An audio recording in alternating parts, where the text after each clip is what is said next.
안녕하세요. 저는 UST 한국표준과학연구원의 박민규라고 합니다. 일단 인공지능 요새 많이 들어보셨죠? 어디서나 볼 수 있는 게 사실 인공지능인데 제가 오늘 말씀드리고 싶은 거는 이제 인공지능을 말씀드리고 그리고 제가 직접 하고 있는 물질에 대해서 어떻게 탐험을 할 것인가에 대해서 여러분과 아주 쉽게 얘기를 해보도록 하겠습니다. 일단 발표에 앞서서 혹시 그림 관심 있는 분들이면은 아실 수도 있는데 혹시 이 그림 어떤 그림인지 아시는 분 계신가요? 없죠. 예, 당연히 없을 거예요. 어, 그러면은 이거 누가 그렸는지 아시는 분 계세요? 오, 렘브란트 나오시죠? 사실은 사람이 그린 게 아닙니다. 알겠지만 보시면은 둘 다 기계가 그린 거예요. 그래서 왼쪽 거 보면은 이제 넥스트 렘브란트가 그리고 오른쪽을 보면은 이제 구글 AI가 각각의 왼쪽 보면은 좀 전에 나온 렘브란트 화풍을 따라서 그리고 오른쪽 그림은 빈센트 반 고흐 화풍을 따라서 기계한테 막 공부를 시킵니다. 그런 다음에 이거를 완벽하게 재현하지 말고 대략 비슷하게만 그려라라고 명령을 내려요. 그랬더니 이렇게 멋진 그림이 나왔다고 합니다. 인간이 사실은 위대할 수 있는 이유가 어떤 분은 이렇게 얘기하셨죠. 문학과 예술이다. 왜냐하면 그것은 인간이 가지고 있는 창의성이 들어가야 되는 부분이기 때문이죠. 근데 중요한 거는 지금 인공지능이 그 영역까지도 와 있다는 게 중요합니다. 다음으로 해볼게요. 제가 하나 준비를 했어요. 휴대폰을 꺼내고요. 이렇게 해가지고 한번 해볼게요. 혹시 식사하셨나요? 아, 저는 못 먹고 왔거든요. 네. 그래가지고 지금 배가 고픈데 제가 많이 하는 거 있잖아요. 근처에 맛집 좀 감사합니다. 이따 먹을게요. 어, 와서 근처에 맛집 좀 누가 찾아주면 좋겠다라고 할 때 있잖아요. 그럼 휴대폰을 다 꺼내시고 광고하는 건 아닙니다. 그래서 하나 해볼게요.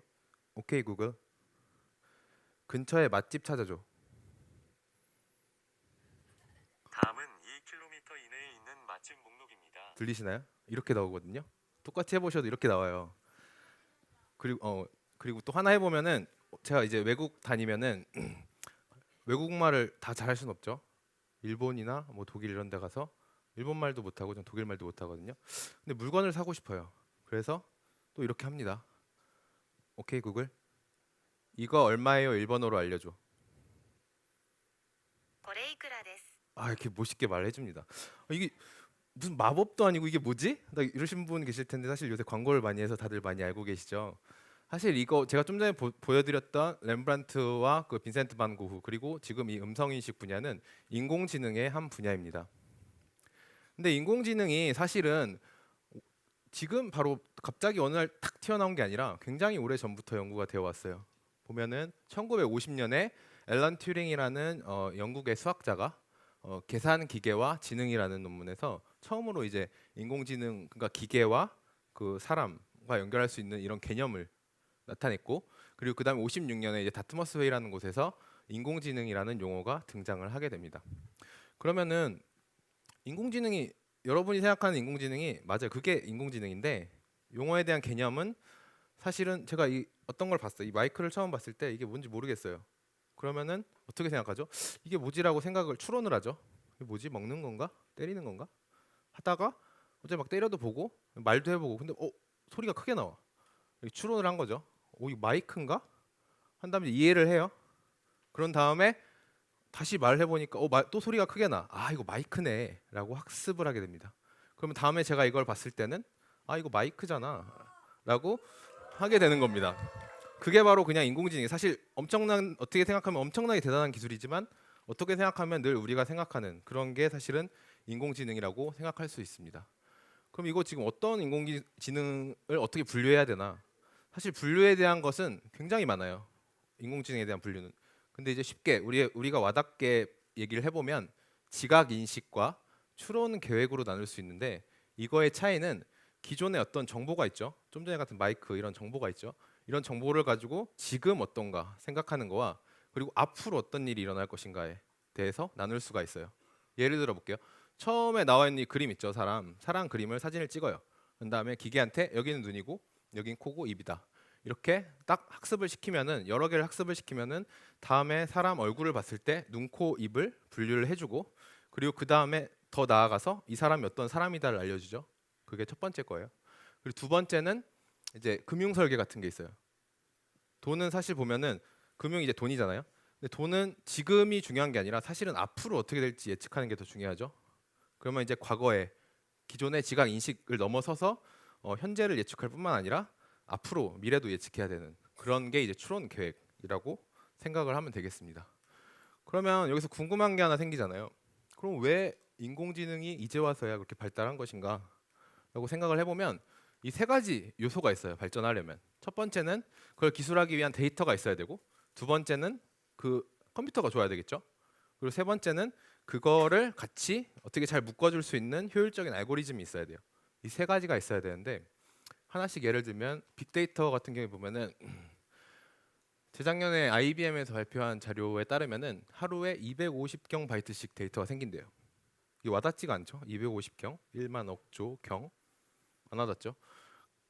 근데 1테라바이트가 영화 대략 900편 정도 되거든요. 용량이 작은 거. 900편 정도 되고 이거의 100만 배예요. 그러면은 대략 9억 편 하루에 영화만 9억 편 정도씩 계속 생산된다고 하는데 더 재밌는 게 이 데이터가 사실은 2016년 이후에 90% 이상이 생성이 됐어요. 그럼 어떤 거 알 수 있어요? 데이터가 엄청나게 빨리 증가하고 있다. 이거 알 수 있겠죠? 그럼 그거를 처리하기 위해서 컴퓨터가 좋아야 된다고 그랬잖아요. 슈퍼컴퓨터를 예로 들어볼게요. 2008년에 로드러너라는 슈퍼컴퓨터와 2018년 6월이에요. 몇 달 안 됐는데 썸밋이라는 슈퍼컴퓨터가 있는데 이게 187배 차이가 나요. 더 재밌는 건 20년 전의 슈퍼컴퓨터는 지금 여러분이 가지고 있는 스마트폰보다 느려요. 20년 전. 굉장히 오래된 것 같지만 20년 전에 슈퍼컴퓨터 막 방을 채우고 있는 슈퍼컴퓨터들이 스마트폰보다 느리고. 그리고 가장 중요한 게 사실 이걸 묶어줄 수 있는 알고리즘이거든요. 근데 2000년대에 이제 유명한 교수님, 힌튼 교수님께서 딥러닝을 통해 이제 딥 빌리프 네트워크라는 것을 발표를 하시고 이 이후에 좀 전에 우리가 해봤던 이미지, 문자, 음성 인식이나 아니면 처음에 봤던 그림 그리는 거 있죠. 그건 이제 생성적 적대 신경망이라는 걸 이용하는데 이러한 다양한 알고리즘이 발달했기 때문에 지금 와서 이렇게 인공지능이 빠르게 발전할 수 있는 겁니다. 중요한 건 이제 제가 재료를 다루는 사람이다 보니까 이걸 그럼 인공지능을 어떻게 재료 분야에 같이 적용할 수 있을까라고 생각을 해보면 처음에는 이제 알려진 물질 여러 가지 물질이 있죠. 여러분 앞에 종이도 있고 플라스틱도 있고 아니면 금속 여러 가지가 있습니다. 이런 물질로 인공지능에 대한 모델링을 한다고 합니다. 모델링을 하고 그 다음에 패턴을 추출하고 예측한 다음에 결국은 비교하고 어떻게 가능한 실제로 합성 가능한 물질이 있으면 이거에 대한 거를 추출을 하게 됩니다. 하나씩 볼게요. 위쪽에 보시는 이 파란색으로 보이는 게 원자 구조라고 하는 거예요. 원자 구조는 우리가 가지고 있는 물질을 이루는 최소 단위가 원자인데 그거를 이제 구조를 모델링을 한 거예요. 이러한 데이터 이게 2분 정보고요. 남았습니다. 네, 정보고요. 그리고 밑에 있는 복잡한 게 신경망이에요. 인공신경망. 그래서 이 두 가지를 이제 합쳐서 모델링을 합니다. 네, 다음 단계로 넘어가면은 처음에 그림에 보이는 것과 같이 이렇게 막 패턴이 보이죠. 근데 사실은 이런 패턴도 많이 쓰이는데 실제로는 이 복잡한 신경망 속에서 어떤 복잡한 형태의 공통점을 막 찾고 그래요. 그리고 마지막처럼 이렇게 클러스터링 이렇게 모인 특징끼리 모인 이런 애들을 뽑기도 하고 그래서 그러한 걸 가지고 새로운 물질의 특성을 예측합니다. 그래서 이걸 넣으면은 그러니까 이게 상자가 있고 인공지능이라는 상자가 있고 그 안에다가 이런 데이터를 넣으면 어떤 값이 튀어나오는 거예요. 그래서 마지막에 새로운 물질 특성을 예측을 하게 돼요. 예측을 했죠.